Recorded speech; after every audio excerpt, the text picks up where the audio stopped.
Hello everyone, and welcome to our week 5 class. I hope that you're doing well and enjoying your week so far. Now the agenda for today is to go over last week's quizzes, followed by the week 5 material. And in the previous week, I talked about functions, and today I will be continuing this discussion with more advanced topics in using functions. So I will talk about variable arguments in functions, I will talk about lambda functions, I will talk about higher order functions, recursive functions, as well as function decorators. As for the assignments that are due this week, we have 2 assignments, one which will be all about functions. As for the second assignment, it will be the start of our final project. So without further ado, let's get started. Okay, for our week 5 module, it's about functions, or actually it's about advanced functions. And again, it's broken up into these 3 sections: overview, assignments, and resources. Please go over the week 5 overview and read the contents in it. As for assignments, we have a few of them as usual. The typical attendance check, it only takes a few seconds, so please go through that. It's a requirement from your school. Then we have 2 assignments, a recipes assignment, and then also we're going to start the final project, and it's part 1 this week. And then we have the 2 quizzes that are extra credit. Actually, speaking of extra credit quizzes, let's go back to last week's quizzes. We have 2. I'm going to have them open here already. So again, they are extra credit. You get 5 points. Each question is worth 1 point. So again, it's a good way to gauge your knowledge and also to gain some extra points. So the first question is asking, how do you declare a for loop in Python? Okay, so we start with a for, which is a keyword, followed by some sort of an iteration variable, and then the in word, and then some sort of a iterable that has multiple items in it, and then followed by a colon. So this looks good. This is not Python, this is another language. Also, that's not correct because we don't use braces in Python. And for I in 10, well, you can't loop through an item, a single item. So this one would be the correct way to declare a Python for loop. Question number 2 is asking, what will be the output of the following loop in Python? So it says, for I in range 3, print I. So we learned in previous week that range 3 would basically be the numbers 0, 1, and 2, and it would stop there. 3 is not included. So the correct answer would be 0, 1, and 2. Because when you print I, you get out 0, 1, and 2. So on the first iteration, I would be 0, so we print I, then we print 0. And then we loop again, because there's still more items in the iterable.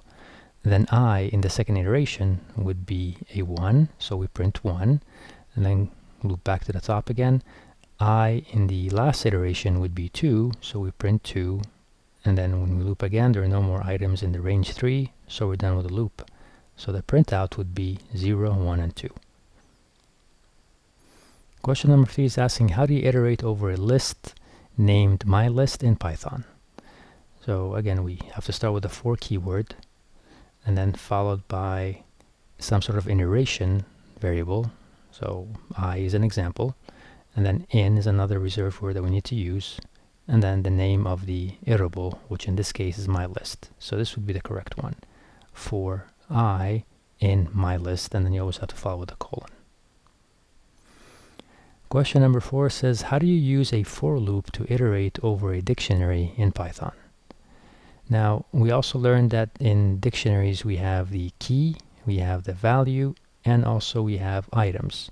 So key is the key, value is the value of the key, and items is basically the combination of the key and the value.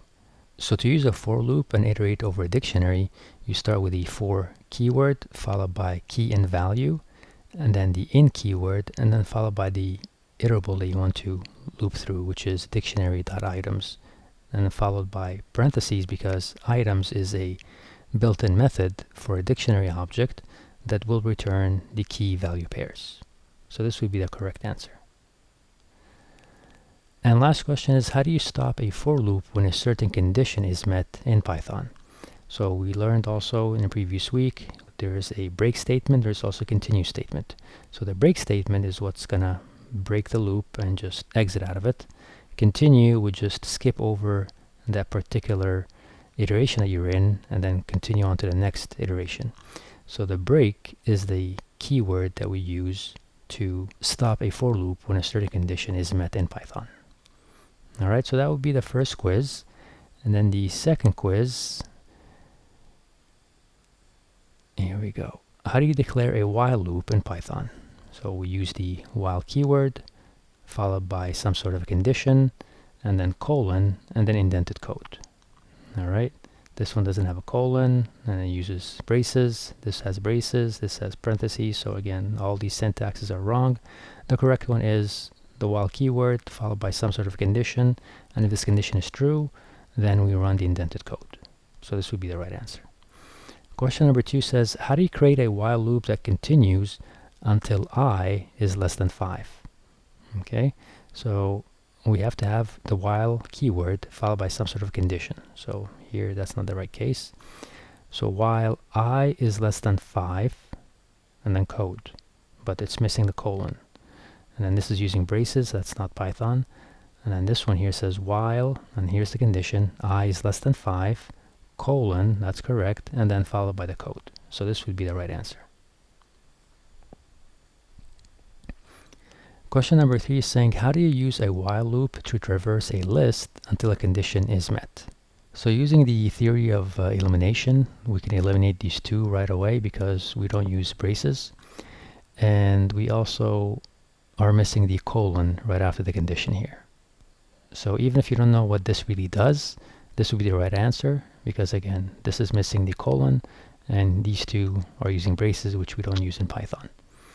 But basically what this is saying is, while list index I is not equal to condition, and then colon, I plus equals to 1. So the I plus equals to 1 basically is taking the I value, which is this one here, and it's incrementing it by 1. Question number 4 is saying, how do you nest a while loop inside a for loop? Okay, so we're going to start with a for loop.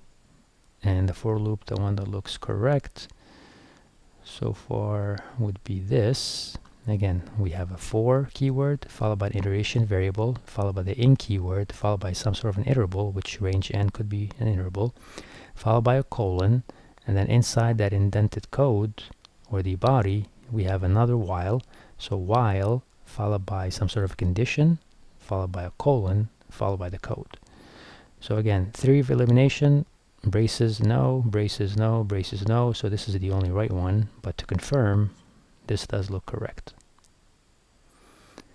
Question number 5, how do you use a while loop to repeatedly ask for user input until they enter 0? So since we are prompting or asking the user for some sort of an input, then we need to use the input function. Now this one would make sense and this one would make sense, but this one is out of the question because it's using braces, and there are no braces in Python. Unless you're using for dictionary, which we're not here. So this one looks correct. We're going to say while input is not equal to 0, input equals to, and then try to capture the input from the user by prompting enter a number, 0 to quit.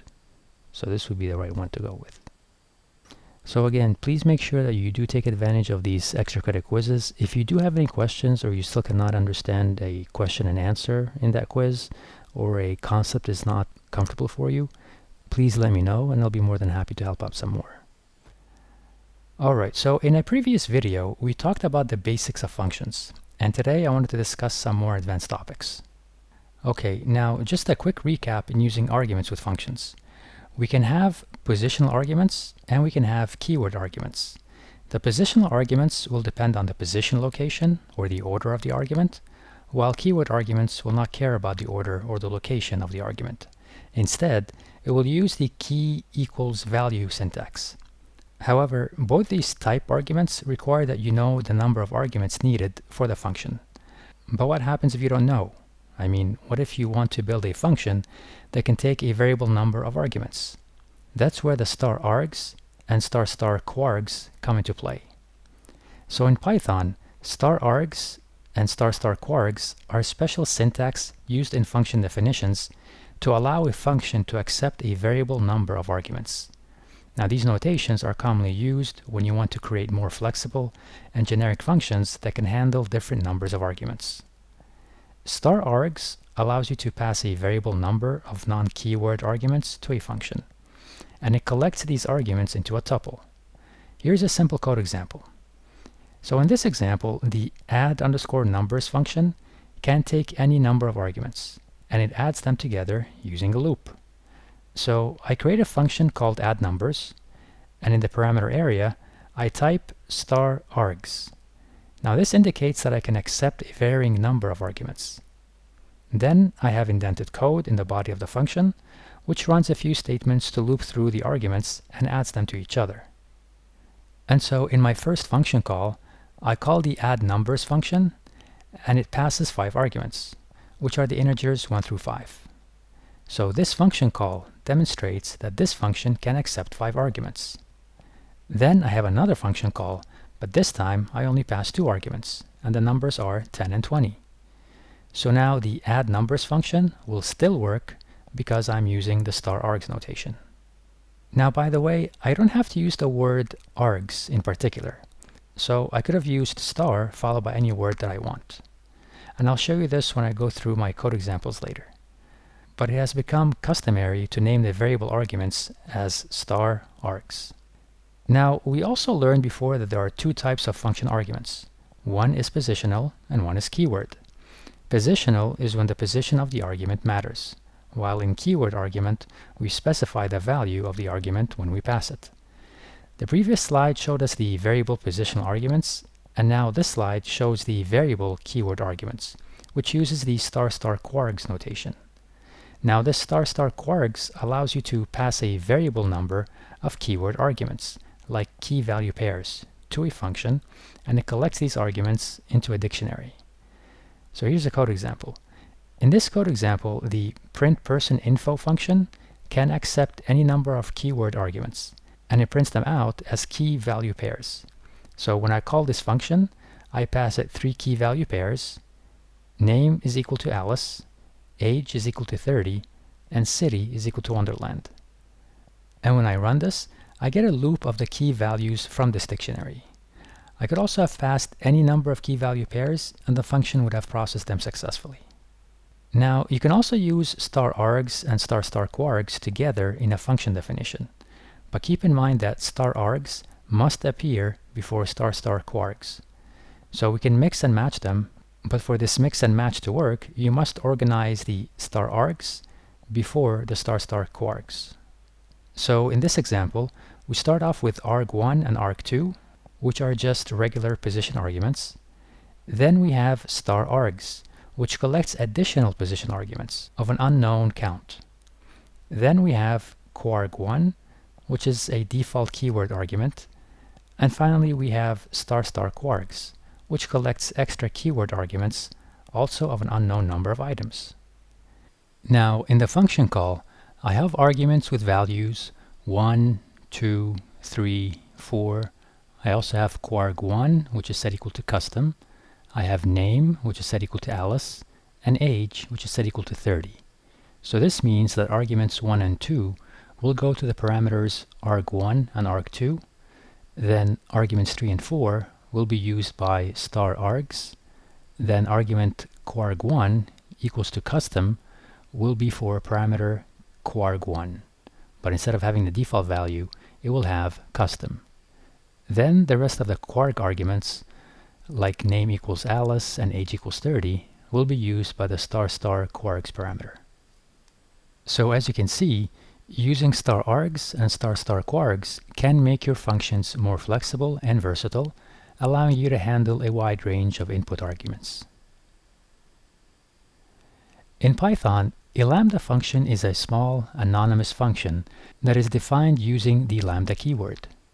Lambda functions are known as anonymous functions because they don't have a name like regular functions defined using the def keyword. And so lambda functions are typically used when you need a simple function for a short period and don't want to go through the process of defining a full-fledged function. Now the general syntax of a lambda function is as follows. We start with the word lambda, which is a reserved word in Python, followed by arguments, which are optional, followed by a colon, then some sort of an expression. And this all goes on one single line as you see here. So lambda is the keyword used to define a lambda function. Arguments are the input parameters for the lambda function, just like the arguments in a regular function. An expression, this is a single expression that is evaluated and returned as the result of the lambda function. And in this slide, we have an example of how to use a lambda function. So in this example, we defined a regular function called add that takes two arguments, x and y, and returns their sum. We then define an equivalent lambda function called add underscore lambda that does the same exact thing. We start with the word lambda, then pass the needed arguments, which are x and y, then we have a colon, then the expression, which in this case is adding the two arguments together. And all this is assigned to a variable called add lambda. And then we see that we call both the add function and the add lambda function the same exact way. Then we print out the results, which both will yield an output of 5. So lambda functions are often used in situations where you need a short function for purposes like sorting or filtering, and I'll show you a code example later using the sorted function in Python. A recursive function in Python is a function that calls itself to solve a problem or perform a specific task.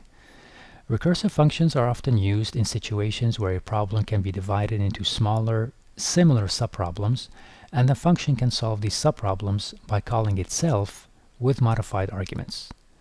Each recursive call should move closer to a base case, which is a condition where the function does not call itself and instead returns a result directly. Now please be careful here, because without a proper base case, a recursive function can lead to infinite recursion and cause a Stack Overflow error. Alright, so let's look at an example of a recursion function to calculate the factorial of a number. And in this example, the factorial function calculates the factorial of number n. If you remember from your high school math days, the factorial of a number is when you take a number and multiply it with each number less than that number until you reach 1. So if I say what is 3 factorial, then it would mean 3 times 2 times 1, which would give us 6. So in the code example here, it uses a base case where if n is equal to 0, it returns 1, because the factorial of 0 is defined to be 1. And in the recursive case, it calls itself with the argument n minus 1 and multiplies the result by n. Now this continues until the base case is reached, at which point the values are multiplied together as the function calls unwind. So here's a step-by-step breakdown of the factorial 5 function call. Factorial 5 calls factorial 4. Factorial 4 calls factorial 3. Factorial 3 calls factorial 2. Factorial 2 calls factorial 1. Factorial 1 calls factorial 0. And at this point, the base case is reached and factorial 0 returns 1. So the recursion then unwinds and the values are multiplied as 1 times 2 times 3 times 4 times 5. So we can say that recursion can be a powerful tool for solving problems, especially when the problem can be naturally divided into smaller subproblems. But again, it's important to ensure that there is a base case and that the recursive calls lead to the base case to avoid infinite recursion. Function decorators. Now, as the name implies, we take an existing function and decorate it, meaning add small things to it or modify it slightly. So a decorator in Python is like a wrapper for a function. It's a way to add extra behavior to a function without changing the function's code. You can think of decorators as functions that take another function and return a modified version of it. Here's a straightforward example. In this example, my underscore decorator is a decorator. It takes a function, func, and returns a new function, wrapper, which adds some behavior before and after calling the original function. So here we see a simple function called say underscore hello that just prints the word hello with an exclamation mark. Then when we use the at my underscore decorator just above the say hello function definition, which is like saying apply the my underscore decorator to the say underscore hello function. So when we call say hello, it's actually the wrapper function that gets executed, and it surrounds the original say hello function with extra behavior. And please be aware of the at sign, as that is what we use to know that this is a function decorator. Now, if this is all too confusing right now, please don't worry, as I will show you a code example in just a few moments. So decorators are often used to keep code clean and modular, especially when you want to apply the same kind of behavior to multiple functions. They're like a way to wrap functions with additional functionality without cluttering the original functions code. In Python, higher order functions are functions that can take one or more functions as arguments or return a function as the result. Essentially, they treat functions with priority, allowing you to work with them just like any other data type, such as integers or strings. Now, this concept is closely related to functional programming and is a powerful tool for building more flexible and modular code. Now, here are two common higher order functions. I'll start first with the map function. Map in Python is a function that works as an iterator to return a result after applying a function to every item of an iterable, like a tuple or a list. It is used when you want to apply a single transformation function to all the iterable elements. And as you might have guessed it, the iterable and function are passed as arguments to the map function in Python. So if you look at this example, I have a function called square that takes one parameter, and the indented code just takes this parameter value and multiplies it by itself. So we are essentially squaring the value. Then right after this function, we have a list of numbers, 1 through 5. Then I call the map function and pass it the expected function, as well as the data. The function is the square function, and the data is the list of numbers. So this square function will run iteratively on each item in my list. Then I convert this data to a list, because if I don't, it will just return a map object. Then I assign it to a variable called squared numbers. Then I'll just print it out, which will output each number in my numbers list as a squared number. So 1 squared will be 1, 2 squared will output 4, and so on. So this is just one example of showing you a higher order function where one function uses another function. And again, I'll show you this in a code example soon. And here's another higher order function, filter. Filter is a built-in function in Python. Now the filter function can be applied to an iterable, such as a list or a dictionary, and create a new iterator. This new iterator can filter out certain specific elements based on the condition that you provide. Now the example in front of us here starts off with a function by the name of is_even and takes one parameter. We then take this parameter value and do a mod2 equals to 0 check and return it. If something has a mod2 equals to 0, this means that it doesn't have any remainder, so it's an even number, because any number that is divisible by 2 with no remainder is an even number. Then we move on to the next lines of code, and very similar to the map function, we use the filter function to filter out just the even numbers from an existing list of numbers. The filter function takes the isEven function as the first argument, and the numbers list as the second argument. I also convert the output to a list since the filter object is not helpful on its own. Then I assign it to a variable called even numbers and then print it out. So these higher order functions are powerful tools for simplifying and clarifying code, especially when you need to perform operations on collections of data. They encourage a more functional and declarative style of programming, which can lead to more concise and readable code. This code example will show us function decorators. So in the second half below here, I have a very simple function called sayHello. All it does is just prints the word hello followed by an exclamation mark. And then I have the function call here. So when I run this, I'll just get the word hello, exclamation mark. Now if I want to modify the behavior of this function without actually changing the code of this function, that's where the decorator comes in. So up here I have a function decorator that takes the argument func, which is the original function, which is this guy here. And then inside the function I have a wrapper function, and then that has the code which does something. So the code basically says just a print statement, and then I call the function, which basically is this function here, and then I have another print statement. So this example here of indented code, just going to print something is happening before the original function is called. Again, the original function is the sayHello function, which I call it using the func keyword, and then I call it here. And then I call the original function, which again is the sayHello function, and then I follow it by another print statement that says something is happening after the original function is called. So again, I'm modifying the behavior of this function without actually modifying the code of this function. Another key important item is this line here. To decorate this function, I call the @ sign followed by the name of the decorator function, which is my_decorator.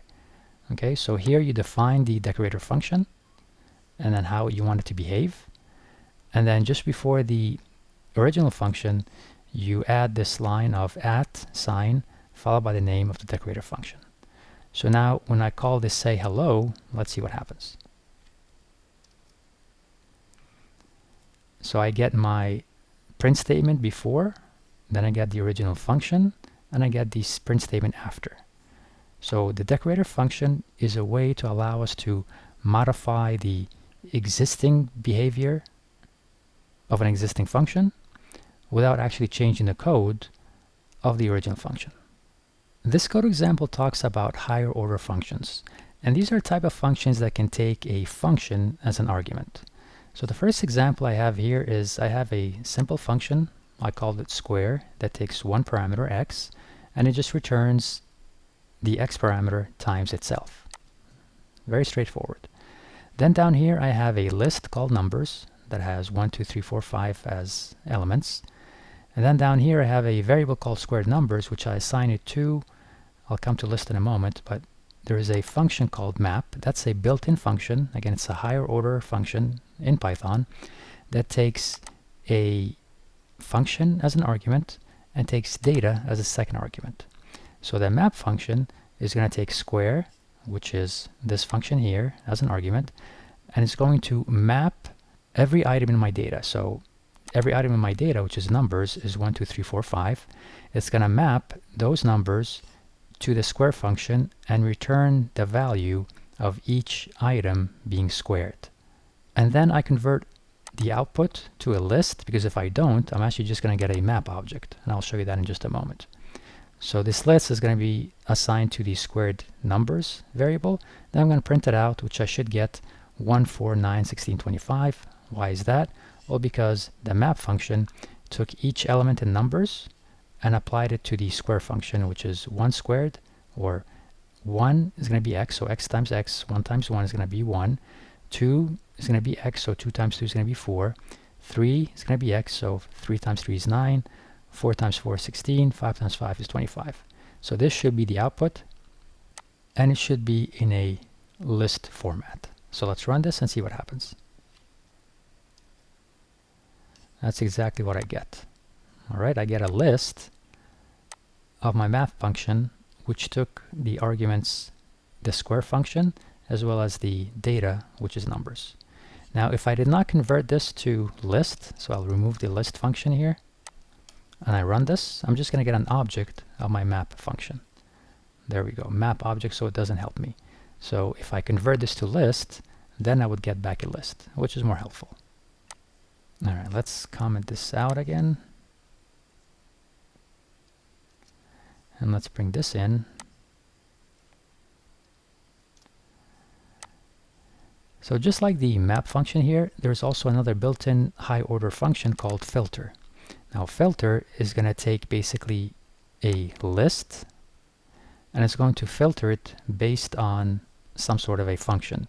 So I have a simple function here that's called is_even, takes one parameter, and then it's going to return the modulus of 2 if it's equal to 0. Basically, if the number is divisible by 2 with no remainder, then it's going to return that number, because this is what is considered an even number. So again, I have a list of numbers. Some are odd, some are even. And then I'm going to filter only on the even numbers. So the filter function, which is a built-in function, which is a high order function in Python, is going to take a function as an argument, and it's going to take data, which is numbers, which again is this list here, and it's going to filter out the numbers that are only even. So I should get back 2, 4, 6, 8, 10. So let's run this and see what we get back. And there we go. The filter higher order function took a function as an argument and applied it to the numbers list, which is an iterable, and printed out just the even numbers because it filtered the list using the isEven function. In this code example, we are talking about lambda functions. So a lambda function allows us to create an anonymous, very short, very quick function that can do the same thing as other full-fledged functions, but in a more streamlined fashion. So up here, I have a very simple, traditional, regular function called add, takes two parameters, x and y, and then returns the sum of x and y.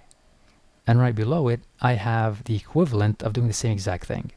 So to code this using lambda, I basically use the lambda keyword followed by the arguments that I want to use, or parameters that I want to use, which again x, y, just like I have up here, followed by a colon, then followed by the expression of what I want to do as the body of my code. So just like I'm returning x plus y here, I'm also going to be returning x plus y.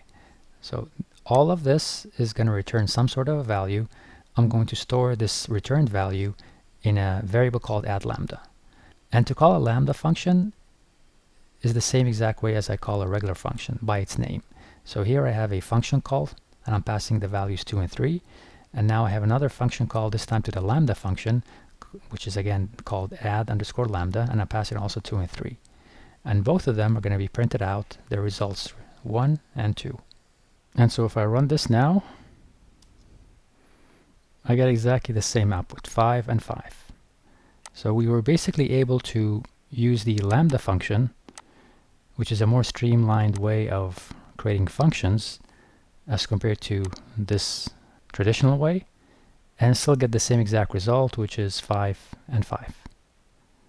Now I can also use the lambda function with one of the built-in functions in Python, which is sorted. So the sorted function allows you to sort data in an iterable, like a list, for example, or a tuple.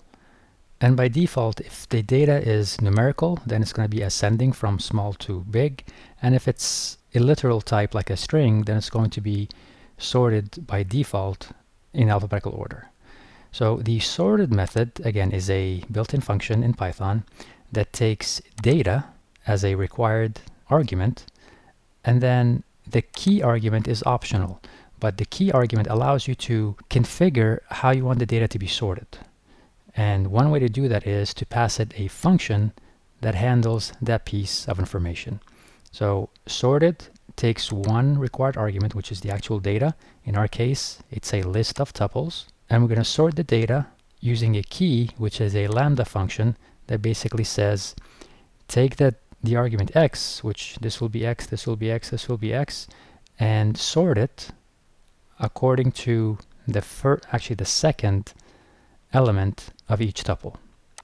And this newly sorted data is going to be assigned to a new variable called sorted data. Then I'm going to print it out. So let's run this and see what happens. So based on the second element, which is x index location 1, remember index are 0 based, so index 1 means the second element. So I'm not ordering by the first element of each number, I'm ordering by the second element of each number. So 4, then 5, that's correct, then 10, which is correct.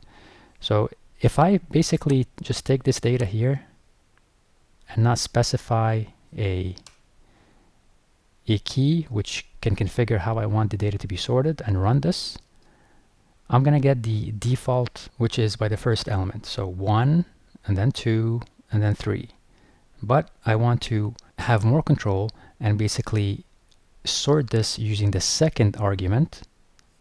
So the way to do it is just like I had it here. I use the key argument and then set it equal to some sort of a function, and my function can be used here as a lambda because it's more streamlined, and it takes one argument, and that argument is just return the second. So if I want to do the first one, you basically do 0 for my index, and if I run this now it's organized, or it's sorted by the first element. So 1, and then 2, and then 3.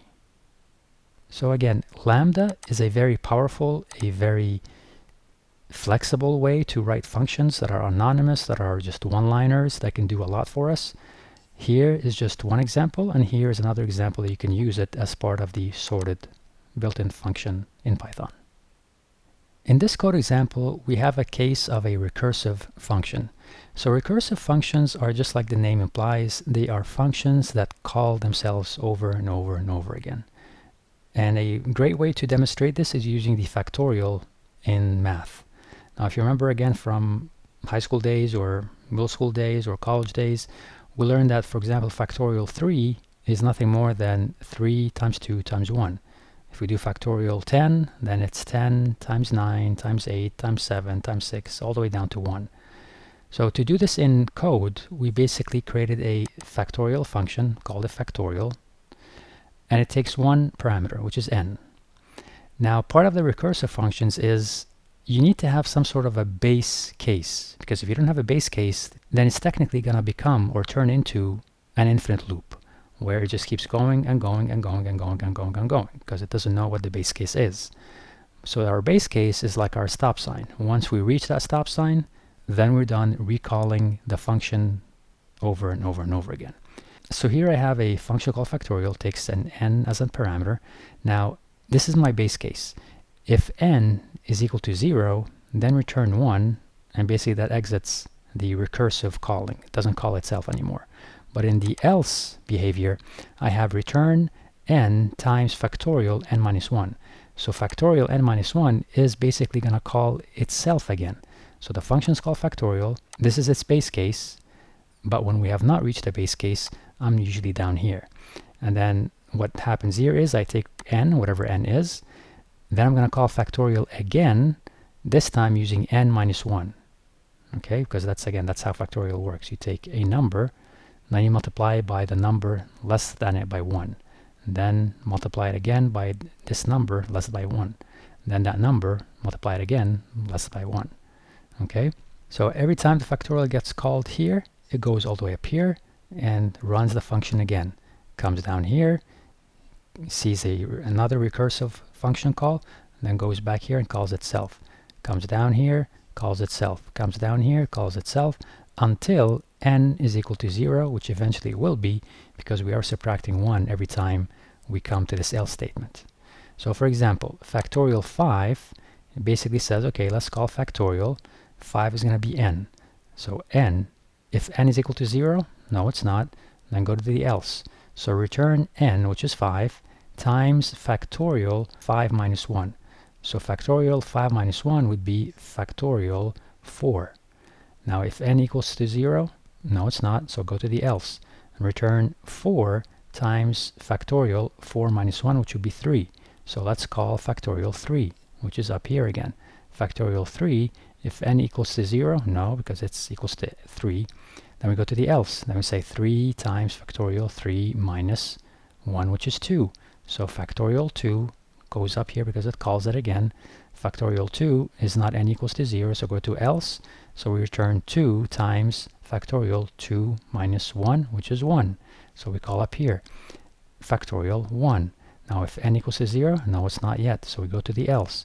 Return 1 times factorial 1 minus 1, which would be 0. So factorial 0, if n equals to 0, yes it is, then return 1, and this would be our base case, which is factorial 0, which in math is 1. So all this is going to get returned into, or assigned into, a variable called result. Then we're going to print it out, and eventually we're going to get 120, because 5 factorial is 5 minus 1, which is 4, times 4 minus 1, which is 3, times 3 minus 1, which is 2, times 2 minus 1, which is 1. And this gives you 120. So if we run this code, that's exactly what I get. So this is an example of how a recursive function can call itself over and over and over again, but just please make sure that you have a base case so you can eventually reach the end and exit the recursive function.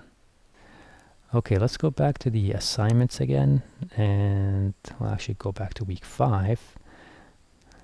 Alright, so I wanted to go over the two assignments that we have. We have recipes and we have the final project.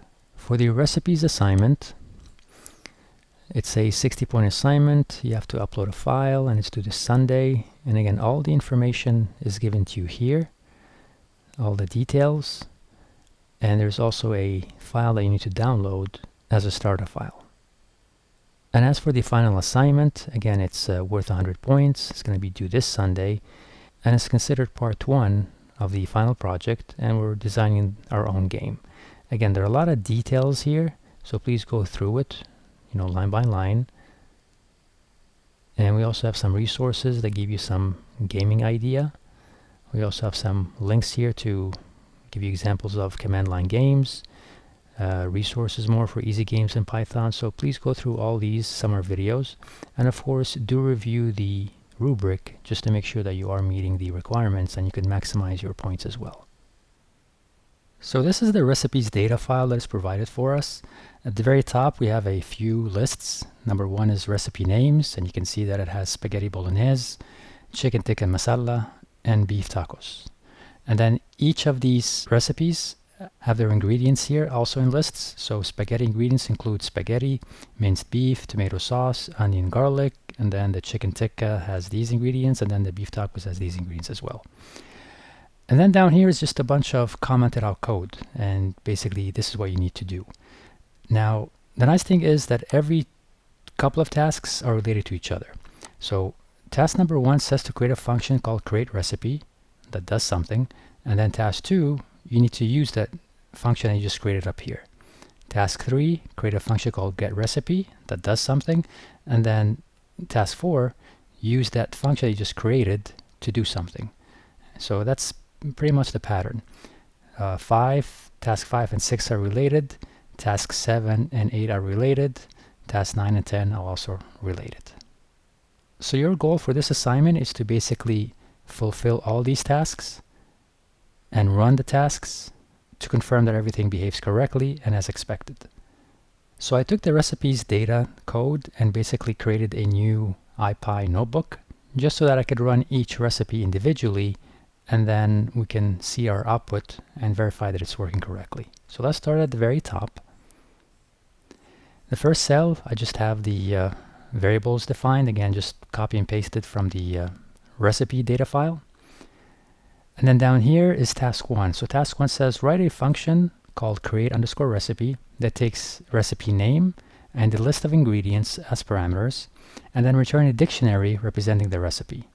So I start with the def keyword, and then my function name is called create_recipe, and per the instructions it takes name and a list of ingredients as parameters. So here's name, my first parameter, and here's ingredients as my next parameter, and then it's going to return basically a dictionary. So here I can start a dictionary by using braces, and inside my dictionary I need key value pairs. So my first key is name and my second key is ingredients, and then the value is going to be for name, and the name value here is basically the name argument that got passed, and the ingredients value here would be basically the ingredients that got passed. Okay, now let's run both these cells just so that we can establish these variables. Okay, now there is no output because again I'm just declaring variables, and then down here I'm also not going to get an output because this is just defining a function, but let's run it anyways. Okay, so it runs successfully, but there is no output, so this is expected. So task 1 is to create the create recipe, and then task 2 is to use this create recipe function that we just created up here. So task 2 says use create recipe to create a recipe object for each of your recipes and store them in a list called recipes. So I'm going to create a new variable called recipes, and the recipes variable is going to be basically a list, as you can see here, and the list is going to be generated by calling the create recipe function, and the create recipe function is defined up here, and it needs a name parameter and an ingredients parameter. So for my create recipe, the first one, the first recipe name is going to be spaghetti bolognese, and then for the ingredients is going to be the variable spaghetti ingredients, which is defined up here. Okay, there we go. And then I'm going to call the create recipe again as my second variable element in my recipes list, and create recipe, pass it a name, this time call it chicken tikka masala, and then the ingredients are basically this variable here, which has a list of items, and the same for the third create recipe function, which is beef tacos, and pass it the beef tacos ingredients. Now this is going to print out recipes. Okay, so I'm creating a list called recipes, which is going to be made up of a name of a recipe and the ingredients of the recipe, because the create recipe is going to be returning a dictionary of name and ingredients. So let's run this cell and see what happens. There we go. We got back dictionary of name, which is spaghetti bolognese, followed by ingredients, which is a list of all the spaghetti bolognese ingredients. And then the next key value pair, we have name again. This time it's chicken tikka masala. And then the ingredients are the ingredients for the chicken tikka masala. And if we scroll to the right, the third and last recipe name is beef tacos, and the ingredients are the beef taco ingredients. So far so good. These two cells ran correctly, so our code is good. Now let's scroll down to the next couple of cells. Again, remember, task 3 and 4 go together, just like 1 and 2 went together, 5 and 6 are going to go together, and so on. So task 3 is asking us to write a function called getRecipe, and that takes the recipe name as a parameter and returns the matching recipe object from the recipe list. So I'm going to create a function called getRecipe. It's going to take one parameter called name, and then we're going to loop through this recipes list, which we declared up here, or we created up here. And then if the recipe name exists, okay, so if the recipe name is equal to name, then I'm going to return a list.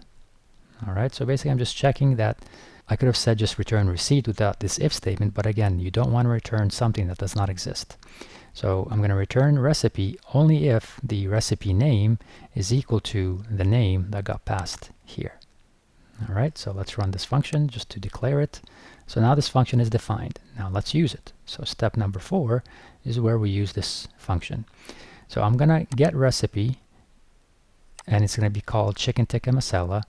Okay, now whatever gets returned back, which basically is from this function, is going to be stored, or is going to be assigned to a variable called chicken underscore tikka underscore recipe. Okay, so now I'm getting my recipe from this function, and I'm passing in chicken tikka masala. Okay, so I should get something back if this name matches one of my recipe names, which I called it up here.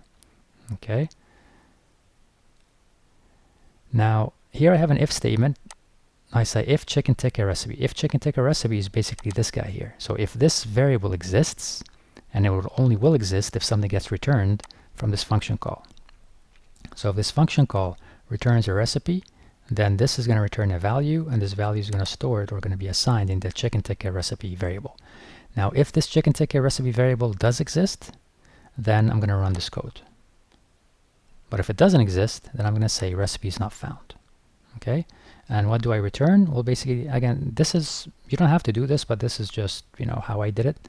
I'm going to print chicken tikka masala recipe followed by a colon. This is just a string. I'm going to also print out name colon followed by the name of the chicken tikka recipe. And then I'm going to also print out the ingredients, which I did it by joining all the elements of my ingredients value, which again, it's a dictionary. So I'm going to get the value back from the chicken tikka recipe dictionary using the ingredients key. And I'm going to join them using commas. Okay, so now this should return something because chicken tikka masala does exist as a recipe in my recipes list. So if I run this code, I get this, which is this.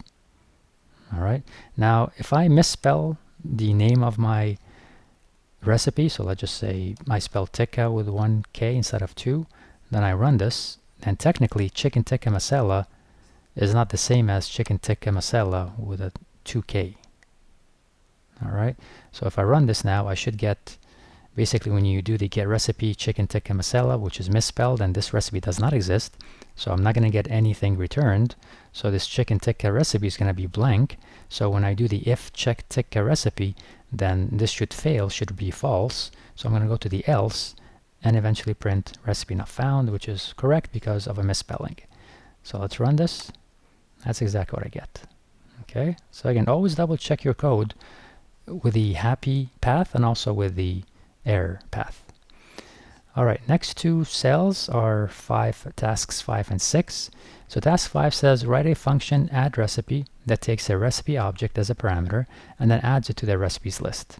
So I have defining a function called add recipe per the instructions, and I'm going to pass it one parameter, or accepting one parameter called recipe. And then once I do that, then I'm going to append this recipe, which got passed here. These are the same thing. A recipe and recipe are the same thing. I'm going to append this recipe to my recipes list, and my recipes list is up here.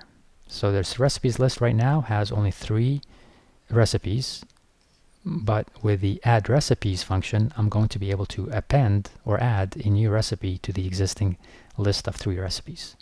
So that's what this function does. Let's run it so that it's defined. Okay, here we go, it's defined. So task number 6 says use add recipe to add a new recipe to your recipes list. Okay, so here I'm going to print the recipes before I add anything to it so I can see what it looks like before the change. Then I'm going to call the create recipe to create a recipe for me, and then I'm going to add the recipe using the new recipe function. Okay, so 2 steps here. And then I'm going to print out recipes to see what change has happened and if it's correct or not. So print the recipes before the change, make a change, then print recipes after the change to see if it took effect or not. So first I'm going to create a recipe before I can add it. So I'm going to create a recipe called new recipe, and then the ingredients are ingredient 1, ingredient 2, ingredient 3. So just generic information. All right. The create recipe function was defined up here. Okay, so this is going to create the recipe for me. Now once I have a recipe created, then I can use the add recipe function, which I defined up here, and this created recipe is going to be assigned a variable called new recipe, and then the add recipe function is going to use an argument new recipe, which I just created up here, and that's going to basically append this recipe to the recipes list. Okay, so print before recipes, do the change, print the recipes, and see what it is. So let's run this. All right, so this is the recipes before, this is the recipes after. Let's see what has changed. Okay, so the recipes before had 3 recipes ending with the beef tacos, which again ending here for the second time after the change. But now we have a new recipe added, which is called new recipe. Again, the name of the recipe is called new recipe, and the ingredients are ingredient 1, ingredient 2, and ingredient 3. So tasks 5 and 6 look like they work perfectly fine. Moving on to tasks 7 and 8, write a function called remove recipe that takes a recipe name as a parameter and removes the matching recipe from the recipes list. So again, just like we added here, we're going to remove here. So I'm going to create a function called remove recipe. It's going to take one parameter called name, and I'm going to get the recipe that I want to remove using the getRecipe function, which we defined a few steps up. And that getRecipe takes one argument, which is name. If it returns something, then it's going to assign it to a variable called recipe to remove. So I'm going to get the name of the recipe that I want to remove. Then if recipe to remove exists, meaning that this came back with something, so if it did come back with something, then I'm going to call the remove method of my recipes list and pass it the name of the recipe to remove. Then I'm going to print out that the recipe, whatever the name of it, has been removed. But if the recipes to remove is not found, then I'm just going to print recipe name not found. So if I run this,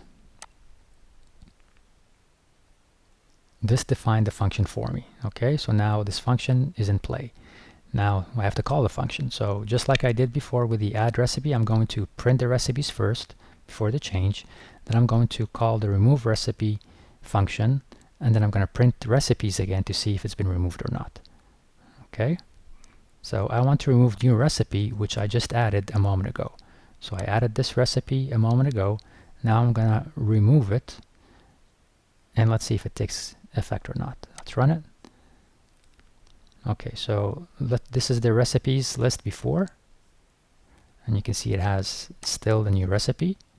And then I got a print statement that says recipe, new recipe has been removed, so that means I'm in this code block. And then I print out the entire list of recipes again after the remove, and there we go. Now it's one less. This is the before, and this is the after. All right, and then we come to the last couple of tasks. Task number 9 says write a function update recipe that takes a recipe name and a new ingredients list as parameters, and then update the matching recipe object in the recipes list. So I'm going to create a new function. This time it's going to be called update recipe. It takes a name as a parameter and takes a list of new ingredients as another parameter. And then I'm going to get this recipe, the one that I'm going to be updating. If it comes back okay, then it's going to store or assign the return value in a variable called recipe to update. Then I'm going to have a print statement that says the recipe to update is so and so. And then I'm going to check if this recipe to update exists, meaning something came back here. If this is true, then I'm going to update the ingredients value in my recipes to update with these new ingredients that I called in this function. Okay? And if that's the case, then I'm going to print recipe, whatever the name is, has been updated. But if recipe to update does not exist, meaning that this returned nothing, then I'm going to go to the else block and say that a recipe name was not found. All right, so let's run this just as a function to define it. Okay, so I get a check mark, so now my function has been defined, so I can use it. So in my last code cell, it says use the update recipe function to update the ingredients for your spaghetti bolognese recipe. So my spaghetti bolognese recipe, basically, if you go all the way up here, is basically spaghetti, minced beef, tomato sauce, onion, and garlic. Okay, now I'm going to update that. I'm going to call the update recipe function. I'm going to, for the name, because it's expecting a name, for the name I'm going to use spaghetti bolognese, and for my ingredients I'm going to use the same ingredients, which are spaghetti, minced beef, tomato sauce, onion, and garlic, but I'm going to add oregano. Okay, so I'm updating the ingredients list for spaghetti bolognese recipe to include now oregano. All right. Now I'm going to get this recipe, spaghetti bolognese. I want to make sure that the spelling is correct, and there does exist an ingredient called, a recipe, called spaghetti bolognese. And if this get recipe function returns anything, then it will be assigned to the spaghetti recipe variable. And if spaghetti recipe variable has any value, then I'm going to enter this indented code. But if not, I'm going to say recipe not found. And I'm going to be doing the same thing where I print recipes before, make it change, print recipes after to see if the change took effect. And what I will be printing out is these 3 lines here. Updated spaghetti bolognese recipes. I'm going to have the name followed by the spaghetti recipe name, and then the ingredients followed by the joined spaghetti recipe ingredients separated by a comma. So let's run this and see if it works. All right, so this is the spaghetti recipe before. Again, we could check. Okay, there we go. So here, the spaghetti includes spaghetti, minced beef, tomato sauce, onion, and garlic. But down after we did the change, we have spaghetti, minced beef, tomato sauce, onion, garlic, and here's the newly updated oregano. Okay, and for the print statement, I see that the recipe to update is spaghetti bolognese, and the recipe spaghetti bolognese has been updated, and updated spaghetti bolognese recipe is so and so, so and so, so and so. Okay, so again, it's a long assignment, but I hope I broke it down for you. Again, think of it as you have data defined, then you have 2 tasks that go together. Create the function, use the function. Create the function, use the function, and so on, all the way through step number 10. Always make sure that you test your code, verify that it's working, that the outputs are correct as expected. And as always, if you have any questions, please do reach out to me at any time. Alright, our final project. We are starting work on our final project this week, which will be a command line Python game that shines a spotlight on a social issue. You have the choice of any game you want, but please make sure it's something you can build in Python given the skills that we've learned so far. And we broke up the final project effort over several weeks to make it more manageable. So for this week, we just have the proposal of the final project is due, and I'll talk about that more in a moment. Then in a couple of weeks, we will have the actual code due, so a running application will be due in 2 weeks. Then in the final week of class, a presentation of your final project is due. Now, in my humble opinion, the planning phase of any project is the most important phase. So we need to spend ample time planning our final project, and once we're satisfied with the plan, then we go ahead and execute this plan. Now, our assignment this week is to submit our final project proposal, and this proposal will ask you to submit 2 pieces: a design brief, where you will describe your solution, and also pseudocode for your solution. Alright, so what's due this week is your design brief, which should be around 100 to 250 words long. In this brief, you should describe what the application is about, what problem it solves, and who are your main target users. I also want you to review the rubric for this assignment because it would help you to better understand what needs to be included. For this project proposal, I want more than just a 2-line document where you just state the problem and the solution. So please review the rubric for more details. Then the second half of this project proposal is to write the pseudocode for your application. And both the design brief and the pseudocode can be in one Word document. Now, when it comes to ideas for your final project, the options are pretty much open, but there is a requirement to make it a social conscience game. I do suggest you think about a topic that you are passionate about and create a small game around it. Now, if you can't think of an idea for your game, that's certainly okay. I provided you with ideas in the resource section in the assignment page. You can also search online. For example, just search for a phrase like Python games for beginners. And also do keep in mind the scope of the game. So please make sure you can design, build, and test the game so you can submit it by the end of the term. And in any product development effort, there's the concept of creating an MVP, or minimal viable product. This simply means creating the simplest version of your product, which in our case is a Python game, but it's still a game that runs successfully. It might not have all the bells and whistles that you wish it had, but again, it meets the basic requirements, and more importantly, it runs fine with no errors. And again, make sure that this is something that you can complete in the coming few weeks. Now, having said that, it's also good to have a second version of your application with more features and functionality. This is not required for the final project, but I do urge you to work on it to continue to practice and grow your Python programming skills. Now, I'm sure you will have questions regarding this final project, so please reach out to me via the email Canvas inbox or in the Q&A forum, and I'll be more than happy to answer all your questions and provide any needed assistance. Okay, so pseudocode is a crucial tool in application design and development.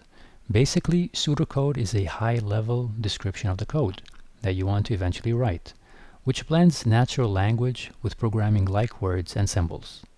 And the beauty of pseudocode lies in its flexibility because it's not tied to any specific programming language. Its primary purpose is to help us plan and describe code before we jump into actual coding. Now, before I became a programmer working full-time at a company, I would just code an idea that came to mind. So I programmed on the whim, without much planning. And as you might have guessed it, I made a lot of mistakes. I had to recode stuff and wasted time doing all that just because I didn't plan my code out right. So it's always wise to plan your work first, then execute it. This is not particular to programming, but in all walks of life actually. So for pseudocode, let me make it simpler for you. Imagine you want to write a cool application, but you just don't know how to use difficult computer words. In other words, you want to explain your thoughts in plain English instead of actual syntax code. That's where pseudocode comes in. It's like making a plan using simple, everyday words and following some special rules. So let's say you want the computer to help you make a peanut butter and jelly sandwich. In pseudocode, you might write something like this. If there is bread, and there is peanut butter, and there is jelly, then take 2 slices of bread, spread peanut butter on one slice, spread jelly on the other slice, put the slices together, and if. So you're basically telling the computer, hey, if we have all that stuff, let's make a sandwich.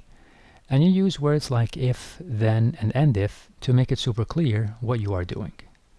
Now these words are not mandatory to use, but they're just regular English words that make sense to use in this case to describe your logic.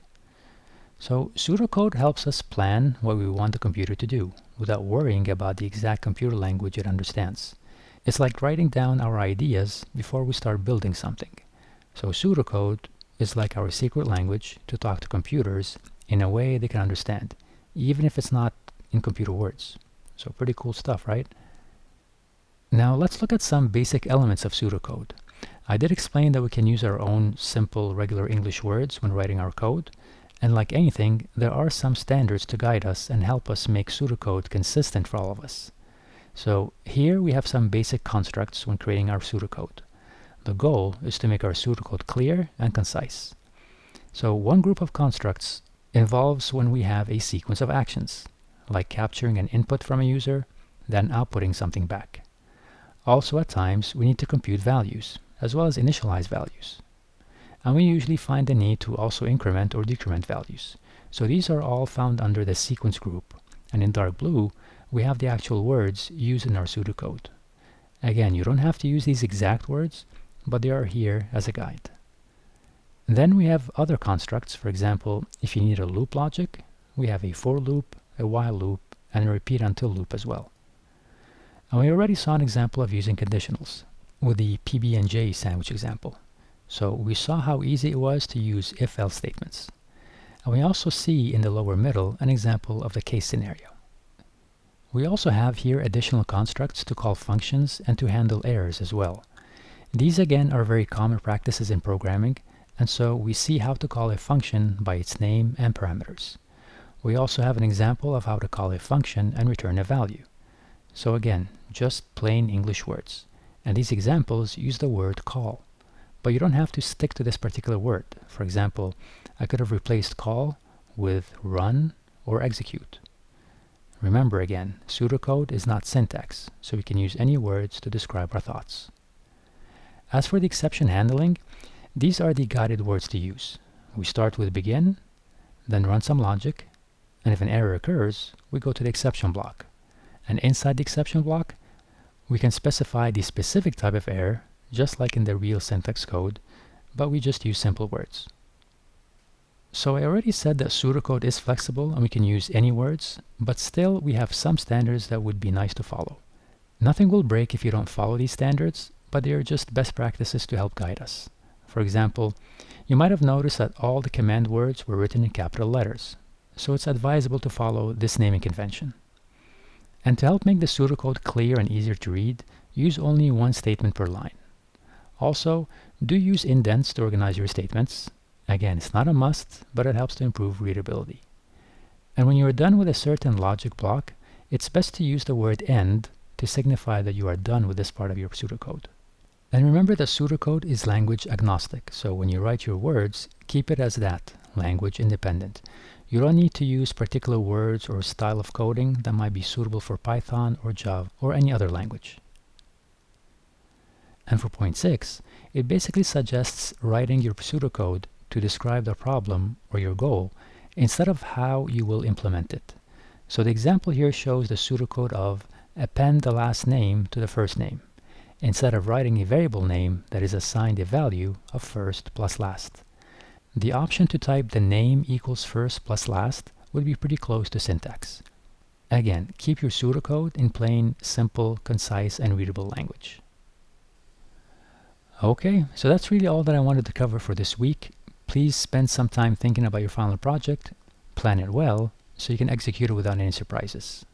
So thanks for watching, take care, and bye for now.